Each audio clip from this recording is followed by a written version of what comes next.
గత ప్రభుత్వంలో ఎమ్మెల్యే గారి ఇంటికి మమ్మల్ని రామని తీసుకెళ్లి వాళ్ళతోనే మేము ఎందుకు వెళ్ళిపండి నీళ్ళు రావని చెప్పి వరి ఏరుజంగ పంట అయితే ఎందుకు వేసారో మేమేమైనా ఏమన్నామా మిమ్మల్ని మాకు నీళ్ళు లేవు పండి అని చెప్పిన ఈ కోన రఘుపతి గారు అట్లా చెప్పావు.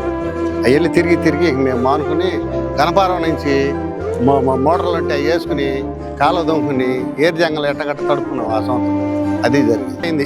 మన కాలువ నీళ్లు ఎట్టకొచ్చి మన కూటమి ప్రభుత్వం వచ్చినాక నీళ్లు బ్రహ్మాండంగా వస్తున్నాయి. కాలువ రిపోర్ కానీ అవి కానీ శుభ్రంగా పంట కాలంలో రిపోర్ శుభ్రంగా చేశారు. కలెక్టర్ గారు 5 ఏళ్ల తర్వాత పని చేశారని కలెక్టర్ గారే నోటితో చెప్పాడు.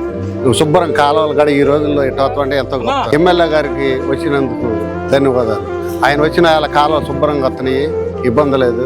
బాగా ఏది కావాలితే అది నేను చేసి పెడతాను, కాలువల మీద ఉంటారని ఆయన సమానంగా చెబుతున్నాం. మాకు ఈ పంట నీళ్ళు ఈ విధంగా వచ్చేది మాత్రం మాకు జరగలే, మేము చూడాల. ఇప్పుడు వచ్చిన కాడ నుంచి ఈ ప్రభుత్వం వచ్చిన కాడ నుంచి నీళ్లు వస్తున్నాయి.